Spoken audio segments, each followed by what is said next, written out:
بسم الله الرحمن الرحيم magacaygu waa cabdirashiid maxamed alaad anigu waxaan ahay hogaanka nabadgelyada ee magaalada Jigjiga council yaan ahaan jiray marka anigu xilligii la qabtay managementka la igu qabtay saraakiil badan baan ahayn intaana la qaban ka hor 5 cisho ka hor baa wixii lagu qaban lahaa la sii diyaariyay qorshaha annagoo nala xidhin baa la sii dhameeyay subaxii soo qorshaha anagu dhameystirey habaan meesha soo galay 2 cisho ka hor nin baa telefoon igala soo hadlay oo ku jiray dadkii arrimahan kale ku jiray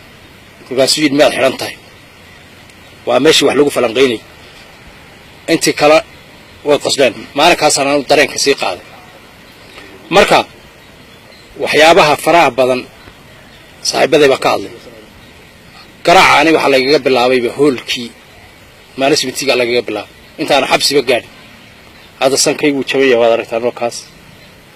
meelo kale oo nabarro badan oo hadda ubucda hoose baa jira halkii isagoo ninkii meesha xukumay marka madaxweynaha uu taagan yahay baa lagaga bilaabay aniga xaqii leelama sugin bajeelkii taa marka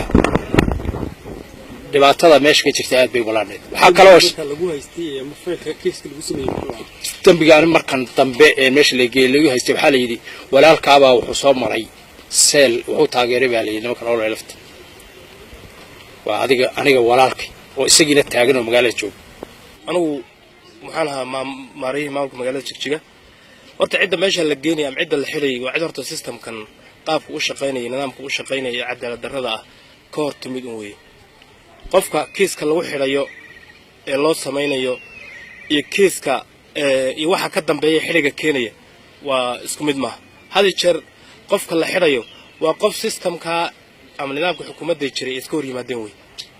oo cadaalad darrada iyo nidaamka loo socdo macnaha u dhadhami weeyo way anu maareeyay maamulka magaalada Jigjiga ahaa waxyaabo badan oo aan ka biyadiiday oo nidaamkii meesha ka jiray iyo systemkii ka jiray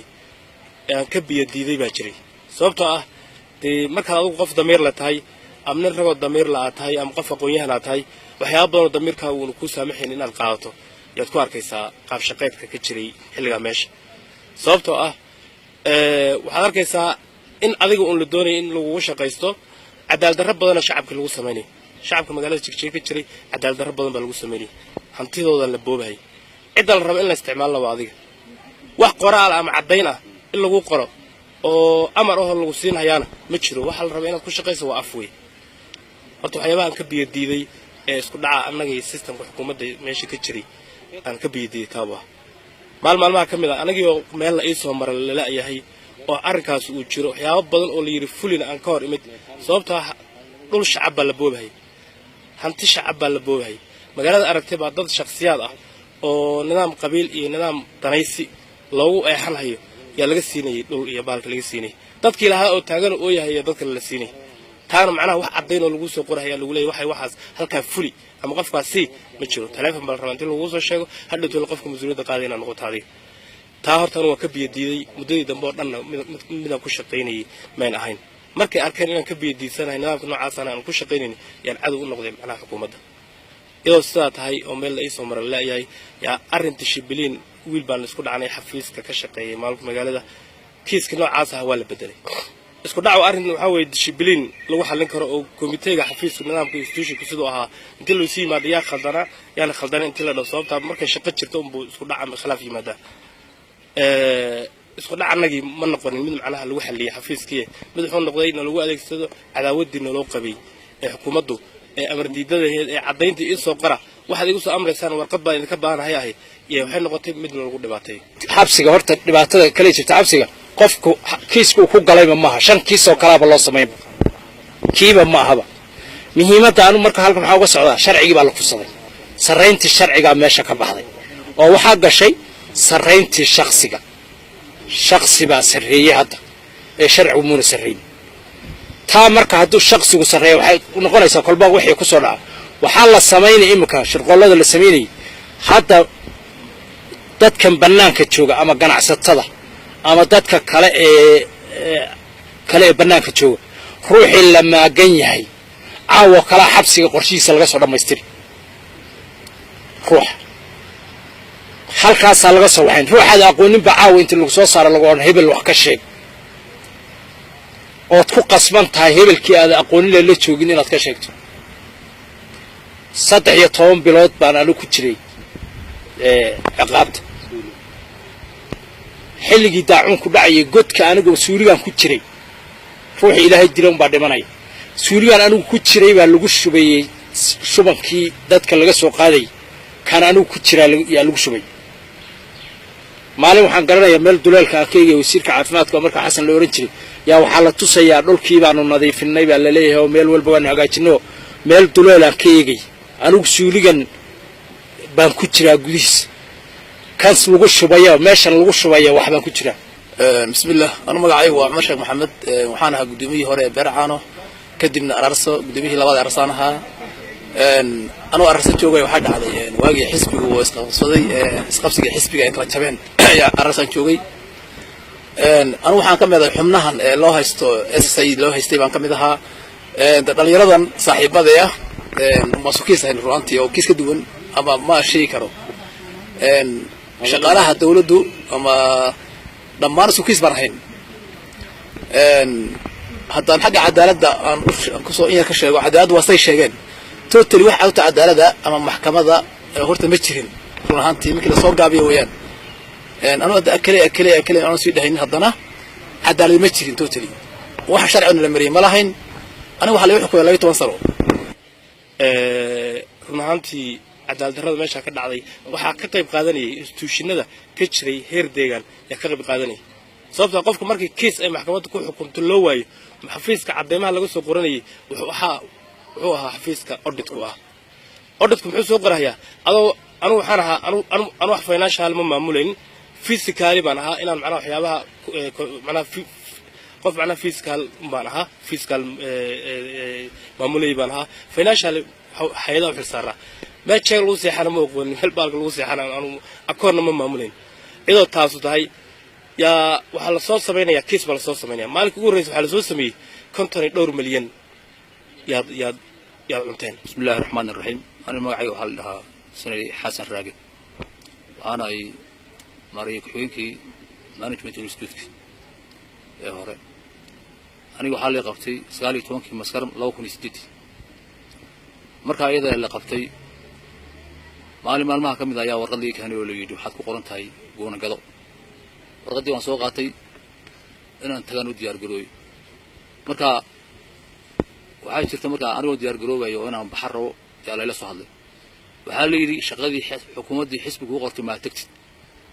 waayo waan tagayaa in yaro fasax u baahnay diyaar garoow waan u baahnay meesha reer iyo carruur baa iga joogta waqti kooban iyo halay siyaali toddoba gudaha ku tag balay toddoba birood gudaha anu ku diyaar garoobay hadana la soo hadlay saddex maalmood ku ogtay la soo hadlay oo tag leeyay maalinkii dambe aniga maalinka waan garanayaa talaaday hadda tagtid baan la haduu yiraahdo meesh talaadii maalinka talaaday hadan leeyay kaaliga xukuumadda xafiiska xukuumadda kaale xafiiska xukuumadda markaan saa u tagay yaa la yiri qabaal ordi baa meesh yimid waxa la yiri saacada laga bilaabo xirata xabsiga la geeyay xabsiga gobolka la geeyay marka mobile baa watay weyno Galaxy 5 ayaan watay mobilka marka asaga gacanta ku haysta mobilka marka iyada doorkii bari xubna waxa lagu shubay waxyaalo la leeyahay Malaysia kala dirtay iyo New Balance waxa ka sheegtay waxna asal lagu shubay mobilkii soo saaray mobilka soo kaagay ma waxaan maxad mobilka u shubtay mobilkayga anigu kuma shubin waxan nin weyn oo oday oo mas'uul aan ahay mobilka hadii aan ku shubay muddada anigu aan gacanteeda laga qaaday dheedkan baa la fiirin baan ku dhaaduu la yiraahdo marka meeshii aan hore laga soo kaxiyay baa lagu celiyay markii meeshii lagu celiyay yaa tadoobar markii uga maqnaa ugu soo noqday wuxuu wataa marka warqad buu wataa amin maqribku soo dhaweey yiri sanay xasan raage soo bax amsaasdayn buu wataa marka uu ka soo qaatay maxkamadda markii waa la ordo qabaal baa la saadush laga saaro waxa la geeyay sologaadeen baa la geeyay marka ma xukuni dacwad ugu socoto ma jirto meesha bilku dhawaad baan fadhiyay wax la weydiinay ma jirto halkii markii la geeyay xabsigii la geeyay ee dharka nasiib markii markaan iska siibay oo wixii oo dhan laga dhigay yaa la yiri qolba la geeyay qolka marka waxa jooga 210 ruux ku jira qolka 210 ka ruux habeenka ninka qiimeeyaa la waxa lagu qiimeeyay marka waa maxay ilaga raadinay marka ma xukunimo nin xukuumana meesha xukun lagu geeyay mihi waxa lagu qiimeeyay oo la weydiinayay SSI waa lagu yaqaanaa in badan baa soo shaqaysay halkaas aad joogtay nimankaas aad xiriir la lahayd nimanka wixii ka dhaxeeyay gaarka sheeg konton dhowrkii milyan markii meesha la keenay maxkamadda iyo isla yaabeen maxkamadda waa tir wax aan qaadan karo ma aha urbaanka magaalada konton dhowr milyan ma ooline konton dhowrkii milyan waa ku macnaha xageed ka keentaan dib baa loo celiyay haddana waa la soo dhimay 35 baa laga soo dhigay si loo wada warqadda kulba loo bedelahay ya markii dambe waxa lagu sareebay dhowr milyan wax ka jiraana ma meel audit galayna ma aha laakiin waa in kiis qofkii loo sameeyo maadaama kiiska lagu soo xiray kiis aan jirin oo ahaa in la xiro la xukuumana la doonayo kiis in la sameeyo noqotay institutionada lagu dhibaateynayo dadka ee cadeymaha looga raadsanayo aan jirin ee beenta ah yu kamid ah xafiiska auditku cidii sameeynaysan way joogan xitaa xafiis kasto auditku wuxuu sameeyaa nidaam buu leeyahay xubnaha la diraa xubnahaas baa yaa guddi xubnahaas baa gala xafiiskii macnaha yaa gala iyaga soo seexa inay waxa ku soo arkeen hal shakhsi baa ku seexan oo ninkii wasiirka kaliya yaa isloog wasiirka cadaaladda iyo wasiirka audhitka kaliya isloog cid kale xataa koobi laga siinaya ma ay jirto sidaa darteed macnaha waa mid la rabo in loo sameeyo waa intii dambe la lahaa macnaha bal nidaam wixii ay kala sameeyay maadaama ay bateen cabashadii dhibaatooyinka ay bateen dokumentigani wax weeyaan ma aha in cid lagu waxyeeleynayo ma aha in muxuu ahaayay qaab kale loo dhigayo kaliya waxa weeyaan inay xusuus ku reebto isla markaana dawladda nimanka jirta iyo kuwa soo socda iyo kuwa sii hogaamin doonaba in xumaantii noocaas ahayd ayna dib deegaanka uga dhicin unbaa loo duubayaa arrin kale ma aha waxa weeyaan marka wixii soo dhacay wuu dhacay dhibaatooyinkii faraha badnaa iyo qaab socodkii faraha badnaa ee xabsiga iyo dhibaatadii deegaanka iyo tacdiyadii iyo qurunkii faraha badnaa dadkii geystayna waa la ogaa siday hawshu u dhacdayna waa la ogaa cid ma aha cid maanta in cid lagu waxyeeleeyo la rabana ma aha jaahilnimo iyo dhibaato deegaankeena u horseeday dadkii hogaaminayay jaahilnimadoodii ayaa saameyn nagu yeelatay dadkaasi waa dad inala dhashay oo jiidhkeeniya kiistoonaba ha loo bixiyo ama hay'adaha loo bixiyo ama nooc kaleba ha loo bixiye arrinta ugu muhiimsan waxa weeyaan in horta ballo dokumenti laga dhigo wixii dhacay si wax loogu qaato ka maanta raba inaan hawshii dib loo soo qaadino marnaba mar dhacaysa inaan ka yeelno waan xusuusnaanaynaa waan ogaanaynaa laakiin arrinta muhiimkii waxa weeyaan in dadkii deegaankan u dhashay ee la dhibaateeyay xasuustoodii ay soo jireen noqoto saddex qolaa u sii daray dadkii maamulka dawladda iyo al-shabaabta iyo ololifta saddexdaa qolaa u daray saddexdaa qolo marka waxaa kale oo laga fulinayay iyaga laftooda laga sii dhex fulinayay dadka shirqoollada loo maleegayay ee bannaanka jooga hadda dadkan magaalada jooga ruux ganacsataa iyo ruux aqoon-yahana iyo ruux in uun la garanayo oon la qorini ma jiro sababtaa naftaa kugu kallifaysa inaad qorto iska daa kan meelaha joogee xataa carruurtii tahriibtay ninkii ilmihiisu tahriibo yaa waxaa la odhan nin hubaysana aba yaa bannaanka u baxay waa ilmahaagii tahriibay anigu in badan waxaan u ciqaabnaa wiil anigu aan dhalay oo markaan anigu meesha ku jiray tahriibay oon xataa anigu ku jira tahriibay baan u ciqaabnaa adoo meesha ciqaabta ku jira haddana waxaa lagu odhan wax kalaad samaysay hadda wax bilaadan oo kale ku yimid ma jiro waaba keligaaba ayuu lagu odhan waxbaad samaysay waxaa kale oo dhaqan xumada kale oo la samaynayo qofka intii fagaaro la soo waxaysiyaa ragga xaasaskooda lagu horcaay qoftaadii oo dhimatay oo taagnayd qoraxda walaashaa oo dhimatay hooyadaa oo dhimatay oo intaa qoraxda taagnayd yaa haddana fagaarihii fadiixad yaa lagu waxay adduunyo waxay ku mahmaadaa Soomaalidu dhibaato sheeg baa ka hadha sheegii ka hadhay xabsiga markan ku noqday xaaladihii ka soo dhacay anigu god baan ku jirnay aniga iyo walaalahay halgan khadiir burgaabo cabdi xukun maxamed aadan ma koobi karo xaaladihii adkaayeen xabsiga ku soo marnay godkaan ku jirnay cuntada duhurkii laguma siinayo quraacna laguma siinayo kaliya qadada sacabka waxa lagu siinayaa kaliya yar oo makaroona oo cadba sacabka lagu ridaya waxay saameyn ku yeelatay qaab socod noloshayadii dhannayd inaan fadhiga ku tukano godkii aan ku xaaraynay inaan haddana kici kari weyno isla markaana gaadh kasta oo soo gelaya inuu xaarar ku soo shubo bac yar muxuu ahaaye bac iyo qurun iyo wax qurun ahoo isku duuban oo saa u duuban baa kolba lagu soo ridaya habeenkii intaasoo jeer baa lagu furaya anigu waxaa la xiray bishii shanaad 2007 baa la xiray kiiska lagu xiray wuxuu ahaa SSI kiiskan SSI ee lagu xiray amin galaba la qabto la xiray sheelka isla markii la geeyay waxa wax laga xumaada مالك اللي قبتي إلا مالك اللي يسود هاي أفرت سنة مش كحنا حال قف والدم ببارة أما شرعية قانة أما عدالة انتوية ماضي ما عائمون به مركان لو بلاد حنا يا ورقد لي كاني حلوي waxa lagu xadka xukumantahay 14 sano kadibna maalinka dambe intii la isku qabsaday waxa la keenay maxkamad ama amin asar gaaban anagoo 12 dhalinyarada asay kiiskaygu wuxuu ahaa asay xukunkaygu wuxuu ahaa 14 sano waxaan la yaabanahay kiiskaygi asaydaha waxa wali wax laga wadin anagu waxaan dawlad deegaanka iga waxba kama qanaba salahan إن هذا يوسف حكي أراكية أقول ملي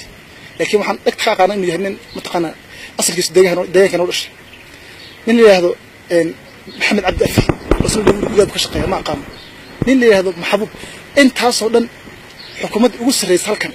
أنتوا ورق الله صغر عليه نكاس صالح بالي هذا حقوق بدن بهي يقدر كهيا جالس كفر كهيا حل سويت هو حن متقنا لا يابنا عقاب كذب وحن طنط مك وقصتين إن أنه ضدكاس أولاً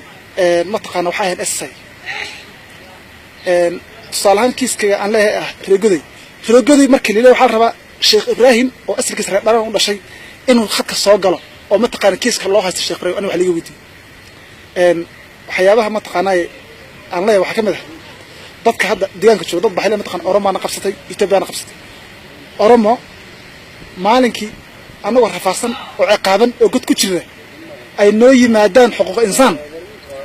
وحنا ليه وحاش شجعتان النوع إسا كل حكومة أو أكتر حكومة أفريقيا تونس نشان تونس وحنا ليه وحاش شجعتان هذا الصلاة أنا وكلا وحنا حكام كنا متجرين قبل كشغل عنها نبندلي أما متقنا العقبة متقنا يعني متقنا يعني بلشات كان كعوني حكومة قاب كاسوها بس كمركا أنت مركا ممكن نوعي هي حقوق إنسان أنت ممكن نوعي شيئا مع المهر يراها نلوس دين ما ينفعنا لنا لكن مركا تيان وأنا لقيتها ما أنت ولا نلوس دين هي وحبا من نلوس منها وحكى الله يبله اللي يبله نشاط الشيخ إبراهيم هنتظر كلهن بدأ يتوب بشك وما الشيخ إبراهيم نشاط هنتظر واقعنا عنه وحمرك قصبنا له الشيخ إبراهيم بابورته ترى له أم يورو تراجيدا WFP ذا كانت تشبوت أولاً ساعة كلام له ما كو قصبنا هذا مركا تارك هذا اللي ودي يدروا أنت ما قرناه أنت هذانا طب ليه بكلو جينا يقول له باورته WFP يورو تراجيدا أولاً ما تخان نشاط باسكت أنت لقى صف كراي أنا أكون رصناها horta waxyaaba ma taqaana waxa weeyaan soo maray buha waxyaalo mucjiso waxa farax dawaraha wuxuu joogaa deegaanka aqoon uma lahayn waxa lagu leeyahay dawladda deegaanka wuxuu leeyahay xog ka sheeg igad ma aqaano maxamed cabdifin ma aqaano yusuf xaj ma aqaano أنا مركي حبسي اللي جاي تورشركا اللي يقول سمي أما أنا جا شخصيا اللي يقول سمي ومد معناها فكان أنا يرى عن كلام ده هوي أنا جا سلسلة أنت الله بدل اللي جاي حلي أو درك اللي جاي سيبي يا طبعاً أنت اللي بحية جديل نوع اللي يقول سمين ونجين فاستب بيا أو هالكن تهلا يا قفك اللي قلنا يا أنا الله بدل سوي حليين الله بدل قربض يسوي ما وين إلى يوم حق قربها وأي معناها يريران وين هستقال يحتاج قاري labadaas way googeen labadaas gacmood afar meelood ay googeen biyo la galiyay biyahaas markay naftu ka baxdo xataa qof ka saar xataa ma jirto markay naftu ku qabato adigu xoog uma macnaha kaga soo bixi kartaa markay naftu macnaha ay kula bood waxa saas sameeyeen waxa weeye xubnihii meesha ka jiray jahaduna ma aha meel ay ka timid macnaha gudaha laga sameeyay oo mid ka soo baxaysa way xukuumadda ugu sarreeyay wax la isla og yahay un ba qofka lagu dhibaateyn karaa wuxuna waa networkiga isku xiran kor iyo hoos hebel malakayna ha lagu fuliyo way marka tan lagu sameeyay taaba kamid ahayd waxyaabaha lagu sameeyay ee aanu hadda maskaxdayda aan ka bixin waxa weeye muddo 2 bilood iyo qol chief iyo joog la yiraahdo yaan seexanay oo suuligiina ah adiisay karin seexan karin markaan seexanay waa intaan macnaha dhawr seexana caga kor u taago way 2 bilood baan saa u seexanay waa macnaha godkii lagu saxaroonayna aan ku dujiifaa cidda waxa sameeyaysan waa ciddii meeshan institution ka jirtay way waxaan la yaabaa oo xusuustaa soonkii hadda soon ka horeeyay nin xaafid quraan ah oo bishii Ramadaan oo dhan tujinayay magaalada Jigjiga masaajid kamid ah oo taraawixdii taajudka u dhameystiray oo imaam ahaa ya qolka ugu dhagan ya la keenay sida meesha caadada qolka yar chief joog qofku ya waa meesha ciqaabta wuxuu lagu sameeyo way ninkii halka bal keenay waa xaafid quraan 4 saac quraan ku akhrinaya qofka xataa lama hadli karin si aan lagu maqal si hoosaan ula hadlay kuma tahay wuu isu ka sheegay xaar baa lagu shubayaa wuu yaaban yahay wax qofkan waa qof hadda magaalada laga keenay waxa meesha macnaha lagu sameeyay maskaxdiisa way ka weynaatay marka waxyaabaha dhibaatooyinka jira xabsiga ka jiray saaxiibadii baa soo sheegay toorjaradan aniga labadaas ka xidhan oo labada waxaysan yaa waxaa ogaaday xogtii baa baxday xaafadanadii baa loo sheegay waxaa la yidhi fanax shalad walaa la dilay dhibaatada baa lagu sameeyey gabdhaha nagii ooyahay ayaa u tagay mas-uuliyiin meelahan joogtay waxaa la yidhi hala tus janaal cabdi aadan bay u tageen cabdi aadan baa yidhi hadda hala tus anoo qaawan oo meel luuqa halkaa ku jira oo xidhan oo labadaasu ay aan gacmaha aan qaadi karin dhiiggu sidaa iga da'ayo yaa oo gacanteeda iyo lugtaasu isku xidhan tahay iyo gabdhihii ka soo galeen iridda xabsiga iyadoo la ordayna waan arkaa iyagoo ima arkaan laakiin meel luuqan ku jira markii ay soo galeen yaa la iiyim gabdho waan arkaa inay gabdhuhu ooyahayaan in marka wejigayga un la tusaa la rabaa dhar aan haysanin baa la ii keenay dharkii baa la ii xidhay wejigaa la iska dhaq ha dareensiinin inaad macnaha aad dhibaataysan tahay ama lagu dhibaateeyey ama toorjarka lagu sameeyey ha dareensiinin xogtuna way baxdo xabsiga gudihiisa unbay ka baxda in shalay tool dhibaatada intaa dhag laii geystay gabdhihii baan u imid waxaa la yidhi haddaad dareensiiso tii shalay kugu dhacday mid ka badan baa iyo ku gaadhi hadday kaa dareemaan in yar macnaha in dhibaatada lagu geystay halkan dhiig baa iga da'aya anigu qof waxaan lahaa dhiigkar baan lahaa dhiigkar anigoo la xataa xabad kinina waa la ii diidin macnaha aan ka helo meeshii aan joogay carabkan baa qalalay dhibaato macnaha aanaa marin mayna jirin marka waxaa weeye meesha waxaa ka jiray wax qofka bini'aadamka ah uu maskaxdiisa uu macnaha ku keeni kara maaha marka waxyaabaha dhibaatada kale jiray waxaa ka mid ahayd markay qolyaha xuquuqul insaanka ay yimaadaan inaad xataa wixii jiray aad sheegto qol waxaa jira ay maxaabiista ku xidhan tahay qolkaabaa kursi mid sidan oo kale la dhiganayaa saqafka kore waxaa ku jira rag baa ku jira dad baa la gelinayaa si macnaha adigaa iyo nimankaa kulmaya si xogta jirtay dhabta ah aada u sheegin yaa la gelinayaa saqafka kore la gelinaya iyaga waxay ku moodayaan qof macnaha caado u warramaya waxaa jira meesha haddii xabsigu fiican yahay xabsigu wax dhiba kama jiro sababtaa kan baa ku dhegaysanaya dushaada saaran saqafka kore ku jira qaar xataa waxaa dhacday iyagoo fadhiya maalmihii ugu dambeeyey ka soo dhacay baa jira meesha oo ku fashilmay halkii macnaha in macnaha dhegaysigii la dhegaysanaya xataa ku fashilmay baa jira adoon wixiiba ahayn oo dhibaato dawladdu ku haynin oo shaqaale caadi iska ah mas'uul caadi iska ah markii lagu dhaw waxa qiro haddaad qirata lafteeda lagu qanci maayo waxbaa kuu qarsoona sheeg baa lagu dhihi taa marka arrimo lagu qabtay noocaas ahayd maxkamaddii markaa 2 maalmood ka bacdi baa la geeyey maxkamaddu markii la geeyey waxaa la yidhi fayl baa meesha ku qoran 7 sano ku xukumatay baa la yidhi 7 sano ku xukunaa waxaan su'aal baan weydiiyey oo kiiska adigu xukunteen iyo dambiga aan galay ii sheegan kuri illa wixii markhaati male cid kugu dhaaranaysa mid cid ku daba taagan male ka ku xukumaya ka qaalka ha qaaday ka xabsigu keenay intii waa isku mid hal meel baa markay qaataan taa markay dhacday 7 sano wuxuu yidhi ninkii meesha fadhiyay xukumayay wuxuu yidhi mobilkaaga ayaa waxa ku tiri Malaysia la kala diray sidaa daraadeed baan 7 sano kugu xukumay waan tagay waxyaalaha igu badnaa marka xabsiga aan kala kulmay dhibaatooyinka wixii aniga u dhacay saaxiibada baan kala sinay waliba in kastoo ragga badankood iga dareeyeen aniga oo dhibaato badan iga dhibaato badan ay jiraan laakiin waxyaalaha aan la yaabay waxa ay guriga labaad baan deganaa anu walku la maray kale labadan oo degan baa habeenada ka midnaa ninkii kubshineerka iyo soo maray daaqad soo istaagay wuxuu yiri waxaan ku casheeyaan doonaya caaw yaa cashay yahay ninkii kaabaa noo aha yaa wuxuu ku yiri 3 baan ku hayaa koowaad baa dana tagay nin kale ay 3 adoo rag 12 la soo kanay meesha nimanka garanaya labaad iyo 13 meel dhaho barxad yar baa u dhaxaysay meesha barxada waa la qooyay marka biyo lagu shubay 12 baa halka la soo kanay 12 nin waa la qaawiyay tuubada iyo dadka qoolka ku dhacay dhibaatada gaadhis ilaahay weynaa waxad kan buu xisaabantahay meel daaqadan ka fiirinayaan marka halka marka ninka ereyga uu isticmaalay baan garan waayay wuxuu leeyahay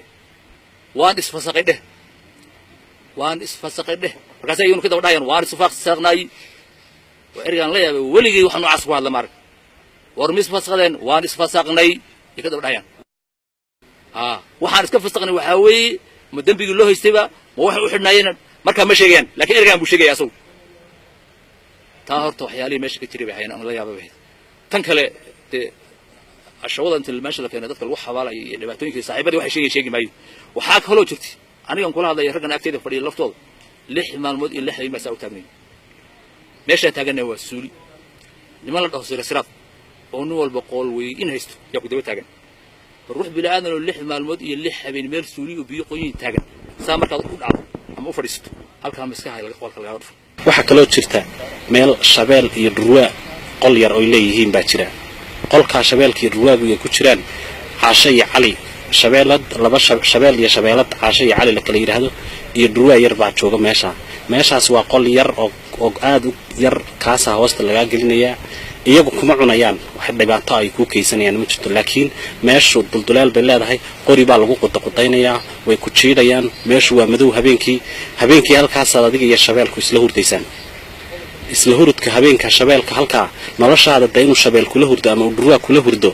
de maskaxda bini'aadanka wax ku soo dhacaya ma aha wax aan been ka sheegaynana ma aha kuwii sameynayna way taagan yihiin ilaahay baa nagu og inaan cidna qadfaynin hal eray qadfa waan weyse qabay haddaan ku daro ilaahay dhulka hayla gooyo wixii meesha ka dhacay wax la soo koobi kara ma aha aniga aabahay iyo walaashay intaan meesha ku jiray way dhinteen way ku dhicwaan dadkanagu inay ii sheegaan waxa kaloo la sameeyay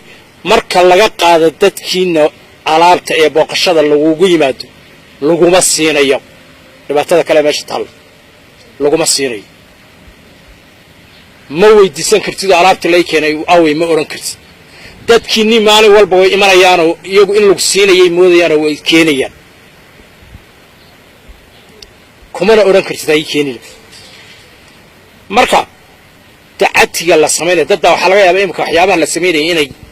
dhahan waxaas muxuu sidaa u yahay waxa gudaha hadii la sii galo wax laga sheekayn karo ma aqliga bilaadanka wax uu keeni karo ma taana maxaa kalifaya sareynti sharcigu inuu sareeyo ahayd baa waxa sareeyay shakhsi marka xukunku ma ahayn xukun waan ku xukun qof uu loo yeeri bahayd ma ahayn runaantii dhibaatada markii jeelka la geeyay aan jeel kula kulmay ama aan ku aragnay lama soo koobi karo dhibaatada meesha ka dhacday saaxiibada bay adoo sheekeeyay horta wuxuu saaxiibada sheegay laakiin waxyaabaha aan xasuusto ama mar walba qalbigayga ka bixin waxa kamid ah maalmaha kamid ah horta habeen baa nala saaray saddex dambe nala saaray roob baa daahaya ilaa 40 qof aan shaqada dawladda meel badan la fadhiisiyay habeenkan waxaan ka jabay lug baan ka jabay lugta miitaan ka jabay saddex beed baan kabnaa reer lama tusin dhakhtar lama geenin nin saaxiibkay ahaa maray u duubay marka waan qaawanaa nin dhaha Ismaaciil Buurga oo saaxiibkay ah marka bay soo tuuray meel isku soo qaaday wax yaro firaadi waxa garan mahaye anuu qaawan buu meel iga soo tuuray Ismaaciil Buurga waxa Allah siiyo ninka ma hadda haya waa la igu duubay marka barada la igu duubay saaxiibay igu duubay maradii oo lugta iga duubay saddex beed markaan kabnaa halka ulay inta waxa dheer oo marna aan mar iloobaynin waxa dhici jirtay maxaabiista walaalahayga kale aan isku kiiska ahayn in la yiraahdo laba isugu soo baxa ani wiil Maxamed Ibrahim la yiraahdo saaxiibnahay ayaa la yiri istila wiilkii waanu istilay si waliba de waxa saxniinshahaagu waxay ku xiran tahay inaan Maxamed Ibrahim dilo ama uu dilo oo ilagdo oo de dhibaato ii geysto kolba kaayaga la dilo ee labada yada cadkaada ayaa la dhahayaa uu saxan yahay muxuu ahaa xagga u fadhiisiya ku kala hadan lagu soo saaraya ilaa waad sii daalanaydo nin kala aad soo rafaadisayna ka kalena hadan uu ku dili marka kiiba hadana la dhigi uu saxan yahay inta kan wax ka dilayo daad naftii la saddex nin markay soo ka daba marto bas already baladaati waad noqonaysaa waad fadhiisanaysaa saxniishahaagiina halkaas ku koomaya kiisaska iyaga aan u xidhnayna waxa kamid ahaa SSID hadda ka hor bay wiilaaladii kala diiso sharaxayeen marka kiiskaas aad xogtiisi bixisid nidaamkii aad ku xidhnayd aad bixisid kiiska lagu haysto qofka isku kiiska tii lama heli kartid ma wax ma weydiin kartid marka nin reeyo caala ah oo qolay yaal garan doonaan haday TV ka arkaan Sheekh Xasan li jiray odaga miskiin wax fiican buu ahaa odagii baa dhintay dhimanaya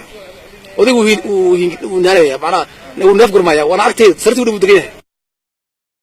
waxaan tabana odagii booqdo odagii aan fiiriyaan dabcadu waa habeen barkii saas soo dhawahay waan kacay waxaan tabay ninkan aan la hadlo wala kiiska lama hadli karo habeenku waa guriga la wareegaya rag baa jooga afar ma guriga ilaalinaysa oo laba hadlaysi ilaalinaysa waa habeen barkii wala ilaalinay guriga odaygi marka waxaan tabay inaan la hadlo aan quraan aan ku akhriyo odaygu uu kacaya uu hiiraya nafta ka baxaysa ninka ma ku dhalaalow ninkan ma u tagi karaa may buuri walaal ninka u tagaan ku ninka waxba si ka ah oo dhimanaya u taga wuxuu niyo ninkan ma iska ciyaarayaayo waa ninkii birsano uu iska ciyaarayaa ninka nin dhimanaya hadda uu yiraahaya marka ninkii nafta ka sii kaga baxday asagoo la yaasiimin asagoo wax loo aqriyo nisha xasan leeyahay shariicada iyo caalo waxa la yaqaanaan caam weyn oday miskiin waxa dadka meesha jooga waxay soo dadka hadda mas'uuliyiinta marka sheeganay waxay soo meesha u soo tagi jireen waa lagu hor fadhiisan cabaadkaagaas marka lagu garaacayo ayaa lagu raacsanaya markaasay mirqaamayaan oo qoslayaan oo nafisayaan cabaadkaagaas tacatiga meesha ka dhacay waxaynu koobi karnaa maaha anu ma soo koobi karayo laakiin waxaa ka xun oo kale oo meesha ku jiray shirqoolada dadka dhexdiisa la maleegayo ee maanta markii hebel la maagan yahay la leeyahay caawa samee marka anigu waxaan leeyahay sharcigu ha sareeyo sharcigu hadduu sareeyo ummaddu way badbaadaysaa intii horena dhibaatada geysatayna hadday ka danqato dee kuwii la garaacayay xaarka lagu shubayey markay la dhibaateynayay dadku inuu danqada yahay laakiin maanta inuu la yidhaaho maxaa looga sheekayn ma aha jeelka dhibaatada badan weligaa xidhnow erey wax ku daba yaallaa ma saxnid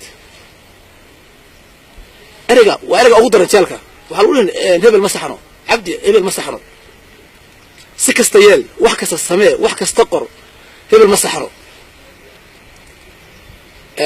inta lagu hebel ma saxnana habeen ma saxnis habeen iyo maalin hurdo ma taqaanid habeenkii waxaa laga yaabaa horta maalinkii inta badan dadkan waa sida shaydaanka u shaqeeyaan dadka waa shaydaan maalinkii inta badan macnaha caqabadan ku jiro usha iyo dhibkan iyo biyahan iyo xaarku waa habeenkii totally maalinkii askari ma arkaysid kooshini ma arkaysid maalinkii waxaa kugu shaqalan dadka maxaabiis oo lagu daro ku dilaysa qoraxda markay dhacdana waxaa diyaar kusoo diyaargaroobaya waa askartii iyo kobashinkii iyo dad xagga magaalada ka imaaday oo waxaan la shaqeeya iyo habeenkii soo diyaargaroobaya qoraxda markay dhacdo ilaa haddana saas waxa laga aadaamahayo dadkaasoo ku haysanhaya marka wada shaqeeya shaydaan ku shaqeeya habeenkii bay shaqeynayaan maalinkii marka baarkiisa way duulayaan marka anu waxaan dhihi lahaa meesha wax ka dhacay wax haba yaraatee la soo koobi kara ma aha waxa uu weyn anagoo muwaaqifkii ku jirnay xilligaas ahaa ma aan naloo haysteen wuxuu ahaa xan inaan xamanay madaxweynihii deegaanka xan inaan 4 sano xabsi ugu jiro xaalada adag iyo dhibaato fara badan ay la soo diristana waa wax horta ilaahay uu qadaray un baa ahayd wax maskaxda bini'aadanka soo gali kara ma aha marnaba oo dadka bee looga sheekayn karo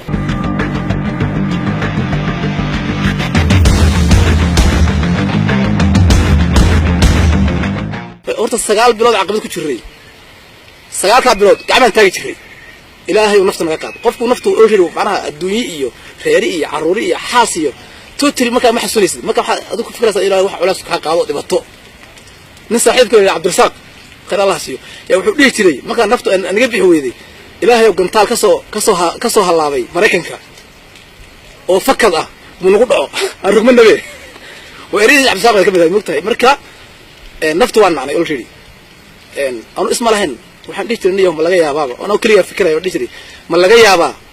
intaad baxdo xabsiga ka baxdo ina haddana nolol kale iyo ilaahay wax weydiiso ma laga yaabaa dhihi jiray ma gudaha caqabadaha dhibaatada gaadhisay weeyaan waxaa jirto kale oo mar ay loobaynin gobol qof walba maxaa kale leeyahay oo lagu qiimeeyaa waa hebel oo maqan iyo xiriir leeyahay ama relation macnaha uu leeyahay oo ku xiran yahay qofka hebel ku xiran haddaadan sheegin hebelka iyo taariikhdiisa iyo aad xog ka sheegin lagu fadhiisanaya ma naseexanaysid qoliyaha tusaale ninkan madaxweynaha khayr Allah siiyo Mustafa Aktar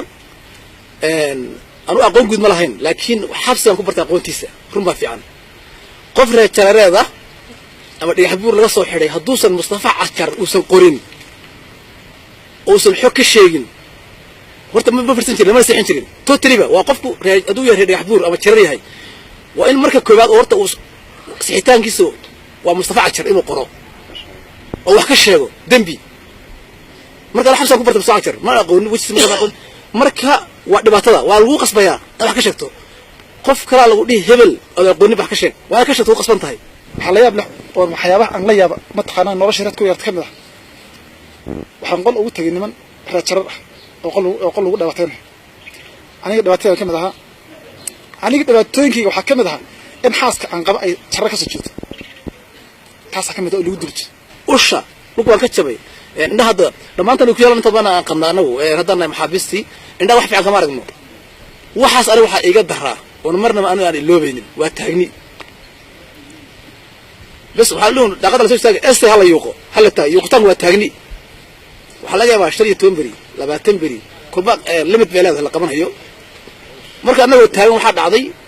ninka saaxiibka garabka fadhiya Cabdi Dheere iyo waxa isgarabtay inay dhan kor la aydid ويسقفتنا لو سألوا تريه لو واقف حتى ما واحد الكلام مركز نيك أنا وحول إلهيو وعبد الله واقف قرفة صاحبي حول إنه قاعد يقول إله السن على سن وجود بدل بيقول مكت مركز كورنيل كيما يقول إلهي بريد كده إلهي قيلان فرح بدن كده بإلهي واي إلهي بيتوبي ما يمالبا واي دتك اسمه قرهيان إلهي يتوبي ما يمالبا إلهي فلسطين كبسوا كي فلسطين ما كان اسمه قرهيان كو هلا حول إلهي فلسطين كبسوا كي كده إلهي بريء وحن قيلان إلهي كو قيل بيقول إلهي فلسطين بيجري إلهي هلك يتوبي بيجوجي لها وحن نقب سين بيقول يكون معاه يقفكوا عن تعالى مركا ودباتين هلك قاعدين ما لما نقول نوص كلمة ويل أن صاحبنا عبد الله اللي هذا يعني أفضل تصرح كل عاو مركي أنا لبحناه وأنا الله ينعاو ولا لو وحلو ويدين حاس كي عدة أيتها أنا حاس كي يحبور تايوان ضفرين وفرسيا أنا حاس كي هير كي تاي ضفره وحكمت هاي متقن نروح ما كمت ريت عرفت حن أراه وحياة عقابك يورها كمت حتى عرفت نورت هدار يدا يسكت يدا هدار مد ينحوها هاي سيد استراتش شيء wax qaangaad ka dad qaangaad oo in looga sheekeeyo mooyee dad yar yar ama dad muxuu ahaayay waaweyn muxuu ahaayay nooc kale inay dhageystaan maaha waxa weeyaan xaaladihii adkaaya xabsiga nagu soo maray taagnida ay u darnay taagnida iyo bacdi iyo basbaaskii iyo foostooyinkii iyo gidibka hidaartu waxay waa bish waa 2006 taariikhda Itoobiyaanka bish saddexaad bay ahayd waa hidaar bal ilaa waa xilligii lagu qabanayay deegaanka lagu qabanayay qoomiyadaha beerbeesaka lagu qabanayay bay ahayd marka xilliga caanaha tuubooyinka halka laga shubahayo dadku halka gaajo u dhimanayeen haddana yar ka soo qaato waxa jirta dadka waxa la soo baxa barxa weyn oo intan la eg ba adu weyn ba dadka isku keenaya waa dad ilaa 6,000 qof gaaraya markay dadku 6,000 qof haddii aan adlisti adu kun ba socoto loo ku shaqeysa inta kale dabada ku shaqeeyaan waa dabada way gurguranayaan markay karaan marka waxa dhacaysa dadka markay kacaan 40 ilaa 50 dad gaaraya ya barti ku nafaxaysa barti la fay shirka lagu hayay markay shirka laga dareelo gurguurto 40 ilaa 50 baa nafaxaysa waxa nafta laga qaadaya dad marka waxa jira gees loo qoodiyo oo la yiraahdo ambulance waa dad ilaa 100 gaaraya dadka marka cunto gees leeyihiin waxba la siiyaa dadka maxay ku qoriyeen marka dadkan dhimanaya ay qaadaan oo banaanka macnaha geenayaan oo midkooda qaadayaan xaraga dhaafinayaan waxa la ambulance marka hidaar dhex galayadu waa xaaladooda wax maaraysa waa aaday morality macnaha ma sheegi karaba hidaariyada waxaan filayaa xilli kale aan ka dhigano gidibka meesha la yiraahdo lagu tala galay horumarkii iyo beeraha in lagu hagaajiyo dadka loo adeegsan jiro halkaas habeenkii lagu soo maqoorinaya anigu garabkan ka jabay asxaabtayda kala midaan meel ka jabnayn ma jirto arrinta la yaab kale ee ugu sii khatarsanay dadyowga dhibaatada sida gaarka ugu soo dhacday culimada diinkii deegaanka u dhashay dadkii quraan xaafidka ahaa iyo nimankii loo dhan jiray nimankan la yiraahdo ana lafta nimanka ana lafta la yiraahdo dad sumcad laho aad u fiican oo heliyay ah oo geesiyaaba ka dhex buuxa nimankaas waa la qaawini maxmed anni odayga la yiraahdo wiil Cabdi Xayraan la yiraahdo dhalinyaro ka mid ahaa oo odayaashaas ay ka mid yihiin hortayada inta lagu qaawiyo tooshka saa loogu qabanay markaas la dheeg maxmed anni bal ninkan maxmed anni la yiraahdo eega qudhul fara badan baa meesha ka soo dhacay dhimashada waxaan ka jeclaan qofku hadda dadka waxa laga yaabaa dhimashada inay ka jecel yihiin nolosha laakiin halka markaad ku jirto waxaad ka jeclaan inaad horay u dhimato yani wax meesha yaala marka taa lama soo koobi karo shirqoolada kale ee la maleegayo dadka ninba maalin aad markii loo waxeeyay baa waxa la yiri dadka aad la tahay xiriirka lahaydeen nabadiidka iyo shirkadaha gudaha ee isku xiran sheeg baa lagu yiri wuxuu yiri ma reeyalow baabuurta iyo wax walba waan sheegay taariikhadu inay weydiinina intaas soo euro taraag buu qorayaa marka wixii waxa lagu oran wax aadan samaynin hebel marka daba waxay ku kalifay hebel ma dishay intii lagu dhaho inaad tiraahdo aniga dilay si aad u hesho inaad fariisato dadku imika way si kala dardaraayeen nin walba inkastoo dadka dhibaatada ku wada dhacays gabalku markuu dhaco laba saac habeen marin yaalii SSI waana la soo bixin ninkii komishanka meesha ka meel fadhiyo inta u fadhiyo una fariisin markuu saan noo fariisiyo waxa uu ka sheekeynay ilaahay weyna waxad kaan baa waa maruu ayid macluumaad marka iyadaan taaganahay habeenkii ugu horeysay meesha aan taagnahay waxa taagan laba nin oo ka garanayo laba nin baan ka garanayaa yar la dhaho magaciisu wuxuu ahaa maad xareed iyo nin la dhaho Cabdullaahi dushanay taagay labada nin ba intii la qoyay oo xaar lagu shubay oo jiifi joog laga soo bixiyay u garreeyay labada nin markaasuu asagii dhibaatada ku sameeyay wuxuu leeyahay ruuxa uray xaga noogiya daaf rag idaaf asagii xaar ku shubay yaale dhibaatada marka meesha ka tirtimid soo koobi kara ma meesha dhib baa ka dhacay disaster baa ka dhacay ummaddu way dhamaatay xabsigan marka waxaan ujeedada weyn aan wada waxa weeye xabsigan wixii ka jiray ilaahayna wuu ogyahay ummaddu waqti cidii maamulaysa waqti maadaama ay saatay wixii shalay dhacay bariin dhacaan ma xukuumadda hore way isbedeshay dhibaatadeedii iyo dambigeedii iyo xumaatadeedii way la tagtay xukuumad cusub baa tagtay waxyaalihii xukuumaddan cusub wixii shalay dhacay waxa loo baahan yahay inay cashar ka qaato waxaan inta indheero ku noqonayaa intaan gabagabayn hay'adaha cadaaladdu hadda way fadhiyaan nimankii anagana xukumay ee dhibaatada geystay weli way fadhiyaan kuwii baarayaasha baa weli jooga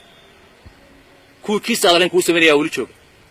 horta aanu xukuumaddu waxaan soo jeedinayaa waxa weeye hay'adaha cadaaladda wax ka qabato kor ilaa hoos meesha u horreysay hay'adaha cadaaladda nimanka xeer ilaalinta iyo nimanka baarayaasha iyo qolada booliska joogta horta wax laga qabtaa ilo quman haddaan wax laga quman shalay kii dhibaatada sameeyay maanta markuu haddana ninkii ruuxii loo geeyay dhibaatadii ruuxii aan cadaaladda wajihi karinba oo ka fulin maysa anoo maanta dhibaato kugu sameeyey oo wejigaagii habeenii maalinba ii muuqdo haddana kaa fulin maayo inaad cadaalad ii samaynayso marka horta sarreynta sharciga horta la soo celiyo qodobka ugu muhiimsan hadda xukuumaddan aan ka filanay sarreynta sharciga la soo celiyo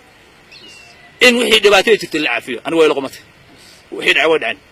haddii berri shalay wixii dhacay la daba taagnaado maanta dhan laga dhamaan maayo muhiimadda iyadu ma aha inaan muxuu ahaay wixii dhacay in dokumenti laga dhigo oo la hayo dhibaatadii dhacday inaan cidna cid loo raacine inaan maanta kuwii dhibaatada geystay inay haddana qalalaasa iyo dhib sii wadaan iyo propaganda Facebook marnaba looma dulqaadanayo waxa weeyaan marka walaalahayo intaan wada qaadno wixii dhacayna dokumenti laga dhigo maanta sideen dadkeenii u badbaadinaa xaalad adag bay ku sugan yihiin dadkeenii aqoon-yahankii culimo awdiinkii haweenkii dhalinyaradii cid kasta oo qaybaha bulshada ka mid ah dhaqaalaheenni wuu burburay nidaamkeenni wuu burburay magaaladii jigjiga ahayd sida loo galay iyo sida ay tahay waad aragtaa isbeddelka waddanka ka dhacayna waad aragtaan waxa weeyaan inaynu maanta wada qaadnaa loo baahan yahay wadada aynu qaadanaa maxay tahay inaan wixii dhacay dib loo milicsanin siraaji iyo walaalahayga igu horreeyay baa dhameeyay haddaan wixii dhacay dib u milicsano wax inoo hagaagaya haba yaraatee ma jirto cid argoosi loo socdo iyo cid in wax la yeeleeyo loo socdo haba yaraatee marnaba ma dhacayso waxyeeladii iyo qudunkii iyo dhibaatadii xabsiga iyo xaaladaha adag ee deegaanka ka soo dhacay in dokumenti laga dhigo si aan dib ayna u dhicin weeyaan ujeedadeeda ugu weyni waxa weyn ee ugu muhiimsan ee la rabo in laga doorsoonaado qudunkii noocaas oo kala ahaa dadkii ku jiray inay maantana haddana dib hawshii dib ugu sii galaan oo wax propaganda iyo qax iyo qudun iyo qas ka abuuraan marnaba looma dulqaadanayo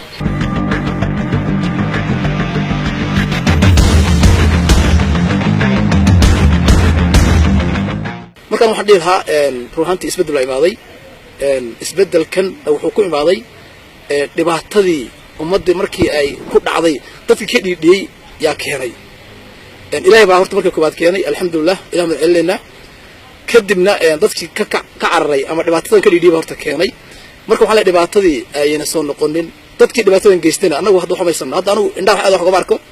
lugta miita waan ka jabay oo 3 bilood baan karna waa idiin sheegay haddana dadkii way la joogaan dadka haddana noocaasa haddana yaa eega laga yaaba inay dhibaato in haddana sii abuurayaan oo deganaansho la'aan iyo khalkhal ay macnaha waddankii ay rabaan inay khaliyaan marka dadkan waxaan leenahay ka waantooma dhibaatadaad geysatay waad garanaysaan waxaan leenahay xukuumadduna inay macnaha ay arrimahaas ay gashi u qaadato oo ay ka fiidhoonaato oo ay dib u dhicin dhibaatadii ka dhacday deegaankan tusaale macnaha runtii wax la soo koobi kara maaha dhibaatada ka dhacday deegaanka marka ASTV-na waan u mahadcelinayaa mar walba ruuxantii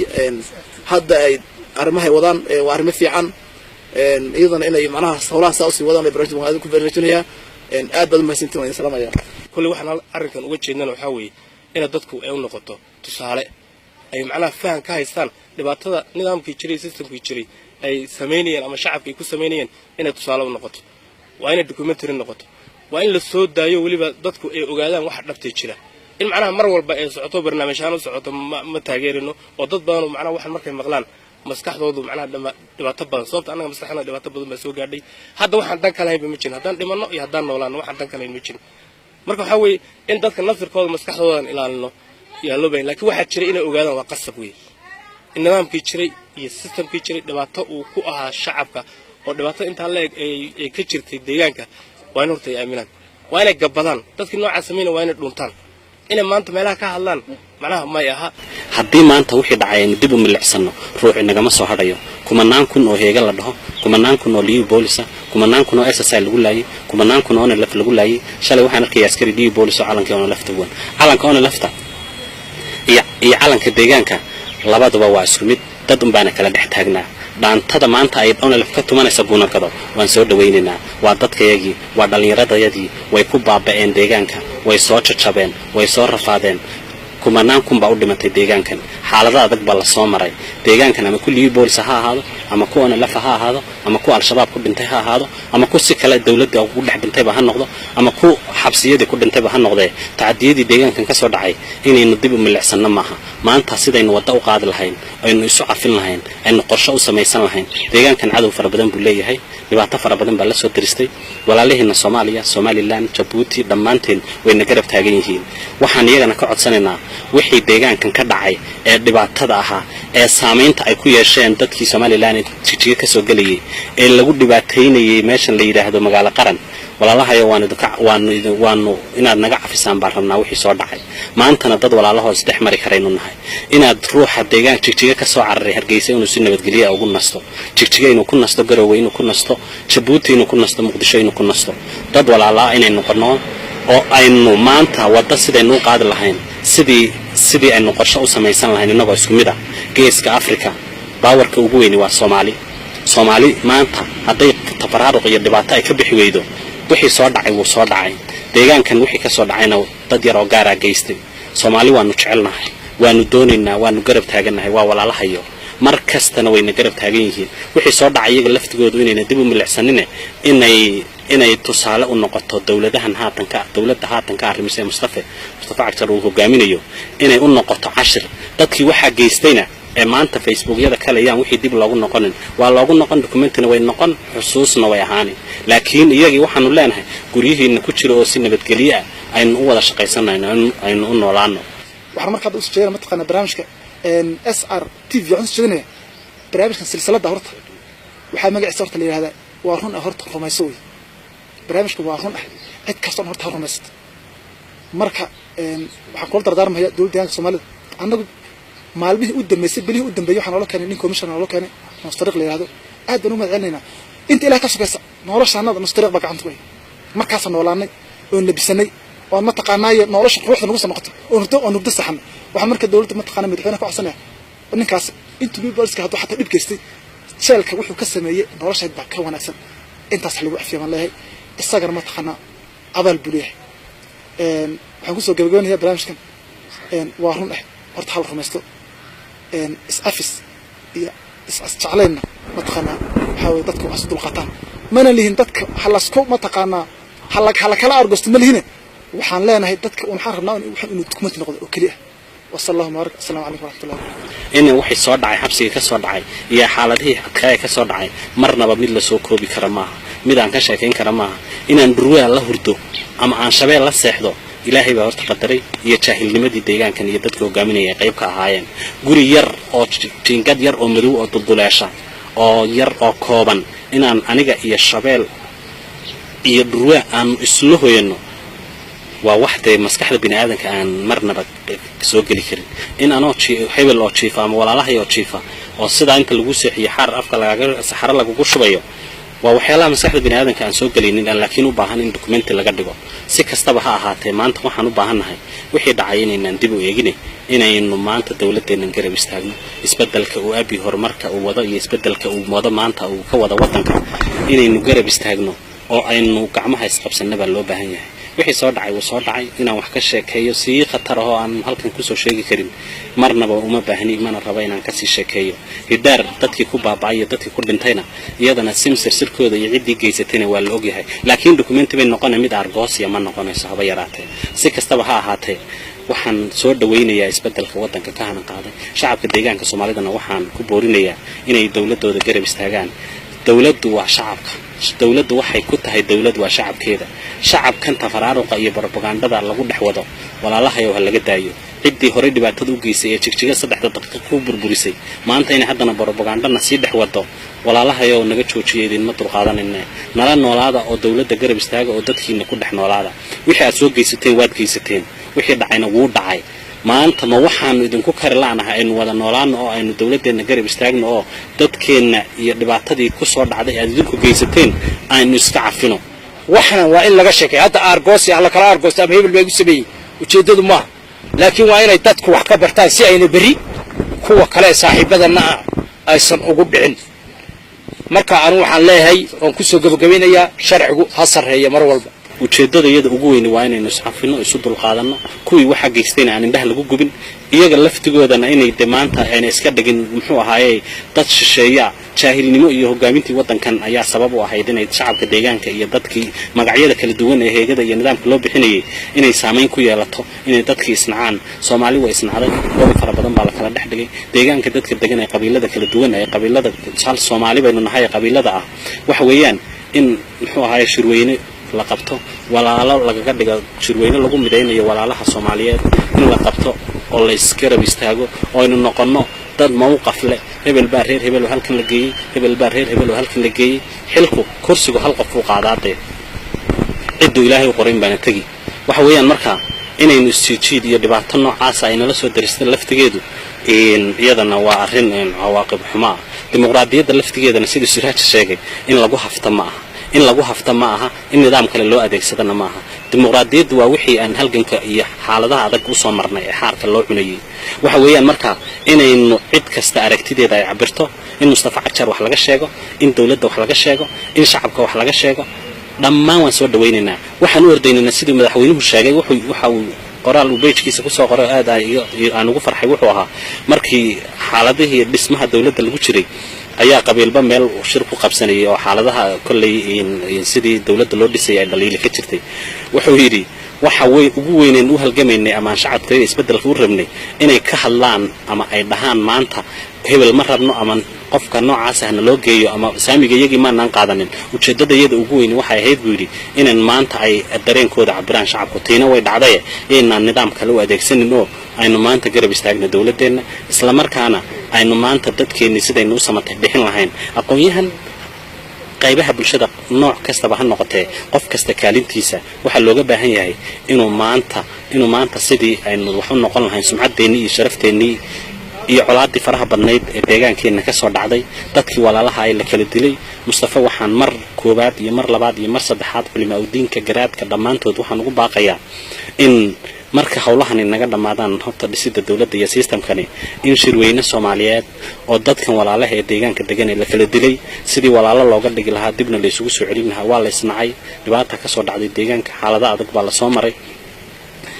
nooc kastaba hal ahaadee inaynu walaalaha iyo shirweynahaasna la qabto laguna walaaloobo dadkii halgankan ka soo qayb qaatayna sharaf ay mudan yihiin dhalinyaradii sida qarsoon aan markii xabsiga aan uga soo baxay beejajkooda u daawan jiray ninka la yiraahdo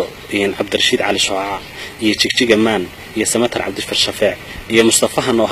Cagjar oo isna halganka qayb ka soo qaatay dhammaantood iyo cid kastaba meesha joogtay kaga qayb qaadanaysa inay dadkooda samata bixiyaan waxaan leeyahay aad iyo aad baad ugu mahadsantihiin beejajkiini hadda ka hor aad ku dhaliilayseen systemkii hore ee aad flowriska u lahaa dadkii noocaas ah idin jeclaa idin taageersanaa isbeddelkii aad rabteen uu dhacay inaad ka qayb qaadataan oo idaan aamusine inaad shacabkiini dib u dejisaan oo aad tiraahdaan isbeddelkii noocan u noqday aynu taageerno waa arrin la idinka fadhiyo oo laydin sugayo weeyaan aad iyo aad baan u mahadsantihiin ESTV maanta iyo Arri iyo saad dambaba